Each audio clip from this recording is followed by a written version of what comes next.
Hi, good evening everyone. Today we are going to study status asthmaticus. It is a very important question asked in every exam and mainly asked in final exam in 5 marks. तो इसको status एस्थमाटिकस को acute severe asthma भी बोलते हैं. तो asthma क्या होता है?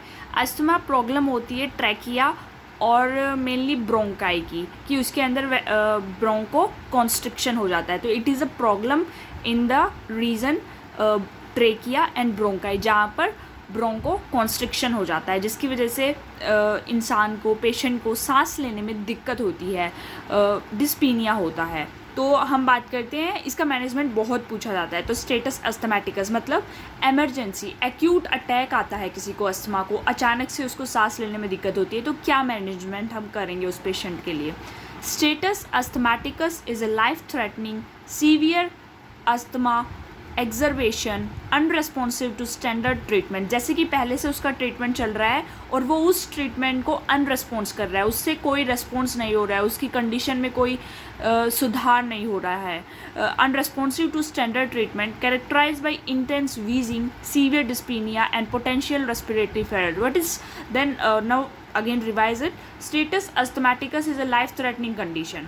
Severe asthma exacerbation unresponsive to standard treatment characterized by intense wheezing, severe dyspnea and potential respiratory failure. तो ये एक लाइफ थ्रेटनिंग कंडीशन है जो कि एकदम से बढ़ती है, इंटेंस होती है और अनरेस्पॉन्सिव होती है स्टैंडर्ड ट्रीटमेंट, जो कि ऑनगोइंग ट्रीटमेंट चल रहा है, जैसे कि ब्रोंकोडाइलेटर्स वगैरह चल रहे हैं, साबा चल रहा है. साबा क्या होता है? Short acting beta 2 agonist, characterized by intense wheezing, severe dyspnea, potential respiratory failure. अब इसके ट्रीटमेंट के ऊपर आते हैं.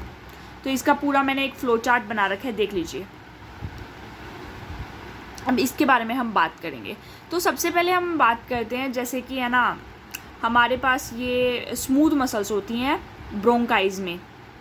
ये हमारी क्या है? स्मूथ मसल्स है. तो यहाँ पे कुछ रिसेप्टर्स प्रेजेंट होते हैं जिनके बारे में हम आगे बात करेंगे, मतलब अगली नेक्स्ट वीडियो में बात करेंगे. जो पूरा अस्थमा मैं आपको अच्छे से डिटेल में पढ़ाऊंगी. ये सिर्फ स्टेटस अस्थमैटिकस की बात कर रहे हैं हम. तो 3 रिसेप्टर प्रेजेंट होते हैं. एक होता है बीटा 2 रिसेप्टर, दूसरा होता है मस्कैरेनिक रिसेप्टर, और एक मतलब 2 रिसेप्टर प्रेजेंट होते हैं और एक डायरेक्टली एक ऐसा ड्रग ग्रुप होता है जिसको हम डायरेक्टली इस मसल के अंदर इंजेक्ट करते हैं, जिससे कि मसल जो है वो रिलैक्स हो जाती है, स्मूथ मसल जो है रिलैक्स हो जाती है.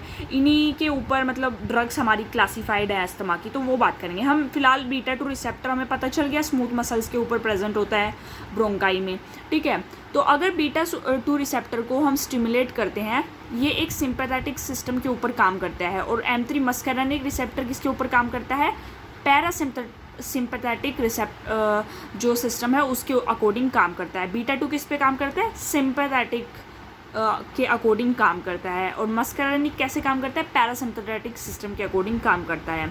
तो बीटा 2 को अगर हम स्टिमुलेट करते हैं तो इससे क्या होगा? वैसोडाइलेशन कोज होगा. M3 को अगर हम स्टिमुलेट करते हैं तो इससे क्या होगा? वैसोकंस्ट्रिक्शन होगा. तो इसका हमें अगोनिस्ट चाहिए, इसका हमें एंटागोनिस्ट चाहिए. इसके जैसा सिमिलर एक्शन करे, इसके अगेंस्ट एक्शन करे, ये हम पढ़ेंगे. तो अब हम ट्रीटमेंट के ऊपर आ जाते हैं. हमारा जो मेन टॉपिक है स्टेटस अस्थमैटिकस के ट्रीटमेंट के ऊपर. तो सबसे पहला हम 3H देंगे. 3H मतलब सबसे पहले हम देंगे ह्यूमिडिफाइड O2 पेशेंट को.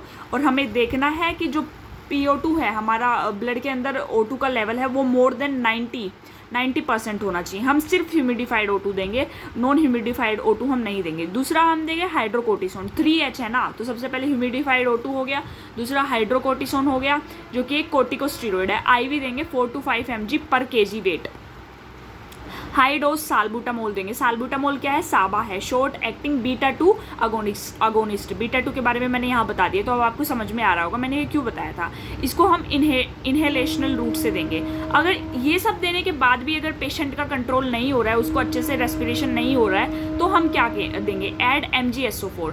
MgSO4 क्या करता है ना, ये क्या करता है, जो कैल्शियम है, कैल्शियम के चैनल्स को ब्लॉक करता है. कैल्शियम अगर नहीं आएगा बॉडी के अंदर तो जो मसल्स कॉन्स्ट्रक्ट हुई थी वो रिलैक्स हो जाएंगी, क्योंकि कैल्शियम हमारी बॉडी में कॉन्स्ट्रक्शन में हेल्प करता है मसल्स के. अगर कैल्शियम अंदर आएगा ही नहीं, हमने उसके चैनल्स को ब्लॉक कर दिया, then it leads to the relaxation of the muscles. तो हम MgSO4 देते हैं, IV देते हैं. इनहेल्ड इपैरोट्रोपियम देते हैं जो कि एंटी मस्कैरानिक है। देखो ये मैंने मस्कैरानिक रिसेप्टर, इसीलिए मैंने इन रिसेप्टर के बारे में आपको थोड़ा सा पहले बताया था।